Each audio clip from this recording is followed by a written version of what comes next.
So when we see the lowest low in the crack spread, these should correspond to the highest high. So this puts us into this idea that if the crack spread is here against where it was before, we should be trading here. And yet we're trading here.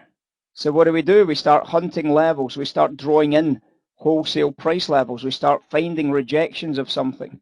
We start finding buyers at higher prices. We start looking for level 2 rejections. We start asking the right question inside that value divergence. And that started the process of moving quite nicely to the upside.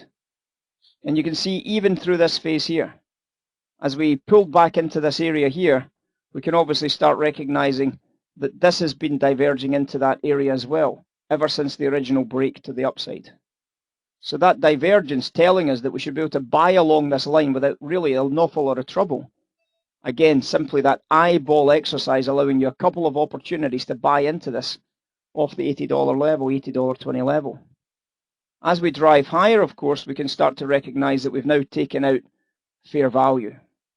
And that's why we closed off our positions, because anything above that's now fair value, right? So there it is. We closed out our positions, a big circle.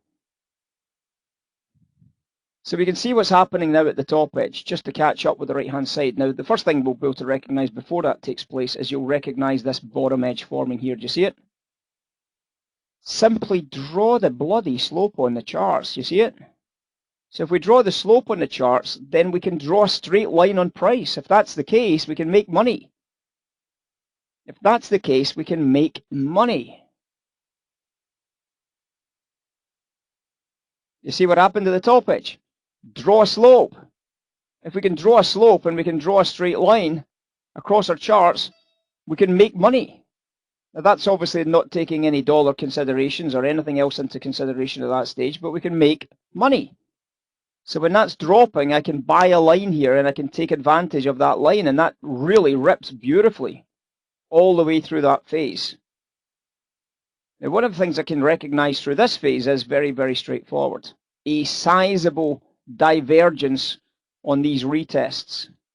So you've been able to recognize that. You've been able to recognize the selling opportunity on the retests here and the selling opportunity retests. Now, I'd like to sweep, because of this failed auction here, I'd love to sweep the 83 wholesale, which is why I sent out in the tweet. But there's no reason why you shouldn't be working on your shorts anyway at this stage. So you can see that this suggests across that top edge that we should be trading down here, shouldn't we? So all of that is excess oil. All of that is an excess on oil into those high prices. And what we've got to try and do is we've got to try and pick out some of those trade opportunities. How do we do that? Well, we start looking at the crack spread to see if we can spot the opportunities that stand out. And what we're looking for is we're looking for that divergence, the blue line against the red line divergence, and it should carry a big surge in volume with it. Does anybody see any? Well, what the hell is even that there? A massive divergence with a massive surge in volume at exactly the price you'd expect it to be at. And there's a sell trade right there. Sell trade at 91s, trading a low price of 57s, gives you a nice $300 winner from that little first swing. Pretty good stuff, right? Pretty good stuff. But then you see the value flipping, and that puts a bid back into the oil, and it forces the price back up again. So you saw it on that candle. And that's not a bad thing, because that meant you were able to close out your short position, make some easy cash. And the price drives up into the top edge. And look at what happens at the top edge. Do you see the second opportunity to trade? If that was an opportunity to trade, is that not an opportunity to trade as well? Sure is. So then you get your next opportunity to do some business. What's missing? Big surge in volume. So we know why it's not got a big surge in volume, because it's not ran the sweep.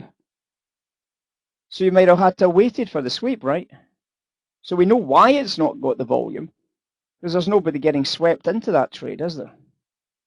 But you can see the value is still pretty good. Still pretty good, but obviously we've lost the value again here. You can see the blue line's gone down very fast, the red line hasn't, and you simply bag and tag some of your nice monies at 75, having sold at 95. Another 150, another $200 winner off the top edges. Now, this is driving down, so obviously I am not going to be doing an awful lot of selling on this anytime soon, because with this driving down, I'm thinking top line squeeze is back on the cards, yeah? So you can see on this last candle here, what happened. Do you see the flip? Well, that's a flip, isn't it, on that candle?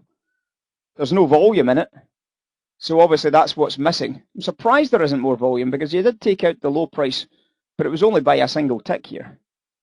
So that's obviously what's a little bit disappointing about that little trade there. But certainly, according to the value here, we should be going right up through the top edges. And look at what's happening on the right-hand edge. Another winning trade as we've been talking about it. You see that? It's another $100, by the way, guys. Solid, isn't it? Absolutely rock solid. Every single one's a winner. But it's only a winner if you didn't pay 85 for it. Yeah?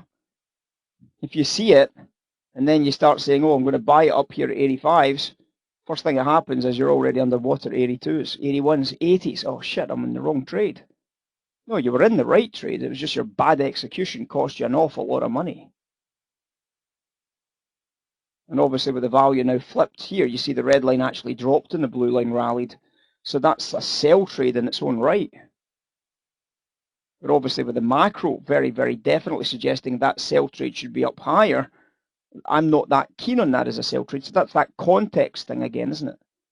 On a macro scale basis, this transaction here should be taking place in relative value terms against this previous level. That transaction there should be taking place where? Probably somewhere up here. So because it's not taking place there, I think that this is not going to be a trade I want to take advantage of. Does that make sense?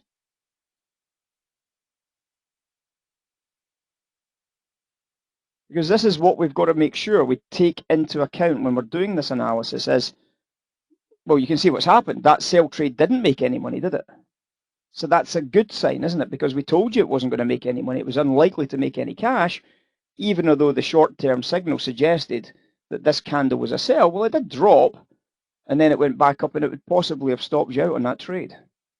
So there's always a context to everything you take that you should always try and build in. And I think a lot of people miss the context and focus simply just on the last candle or the last couple of candles. You need to make sure there's a context to your analysis so that you're dealing in the right locations as well as dealing with the right signals.